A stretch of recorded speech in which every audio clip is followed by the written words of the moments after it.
Hello again, 240. In this video, we will begin Chapter 16, Only in America. And in his stirring inaugural address on January 20th, 1961, President John Fitzgerald Kennedy challenged the American people to conquer new frontiers. He had many goals in mind, but among the most prominent was to catch and surpass the Soviet Union in the space race.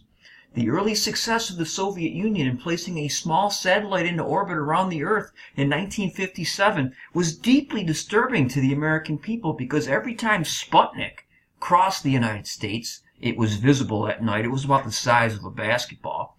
It was a reminder that the Soviets had greater missile expertise than the United States. Our rockets were crashing on the launch pad or going up and turning around and going nose down at that time.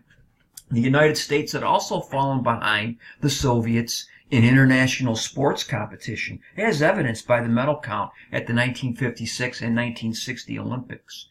The Soviet and Eastern Bloc men and women were clearly superior to the athletes from the United States.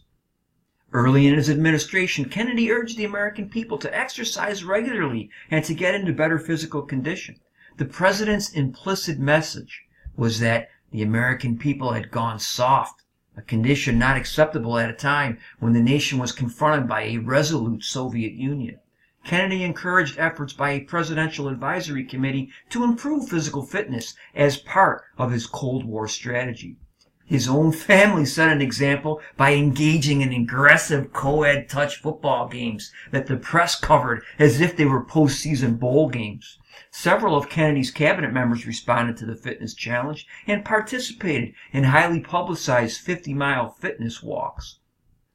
These two seemingly disparate issues, the space race and physical fitness, came together when test pilot turned astronaut John Glenn was selected to be the first American to ride a Mercury capsule in orbital flight around the Earth. Glenn appeared to be the perfect incarnation of the fictional Jack Armstrong, the all-American boy, the son of middle-class parents. Born and raised in the small Ohio town of New Concord, Glenn married his high school sweetheart and in 1942 dropped out of Muskegon College to join the Navy Air Corps. He flew 59 missions in the South Pacific, and during the Korean War flew another 63 missions, shooting down 3 enemy aircraft and earning 5 Distinguished Flying Crosses and many other accommodations. After the war, he became a Navy test pilot and in 1957 set a transcontinental record by flying from Los Angeles to New York City in 3 hours and 23 minutes. In 1959, Glenn was one of 7 men selected from among 110 candidates to become an astronaut. Glenn had the right stuff. When his selection for first orbital mission was announced, Glenn immediately became a household name. Media reports emphasized that this trim, athletic 41-year-old kept fit by running several miles each day. Glenn had learned that distance running, and this is Glenn from Ohio State University.ed, him running on Cocoa Beach, which is where the astronauts stayed on their training near Cape Canaveral, or what became Cape Kennedy in Florida. And it was instrumental, this running, to his physical conditioning. He was an early disciple of United States Air Force physician Kenneth Cooper, whose research on heart disease had led him to recommend extended periods of moderate exercise that would elevate the heart rate. Cooper found that an aerobic exercise that elevates the heart rate to 130 beats per minute for 30 minutes or more 3 times a week substantially reduces the heart rate, lowers blood pressure, improves the likelihood of a good night's sleep, stimulates mental acuity, reduces the chances of depression, and in general creates a happier, healthier individual. Oh, sweet. When Glenn's Mercury capsule Friendship 7 successfully left the launch pad and pushed beyond the Earth's gravitational pull to a height of 192 miles on February 20th, 1962, most activity in the United States came to a halt. Americans everywhere followed his voyage. And this is Glenn training in an orbital flight training simulator, and this is from NASA.gov. And Americans everywhere had a combination of pride and apprehension.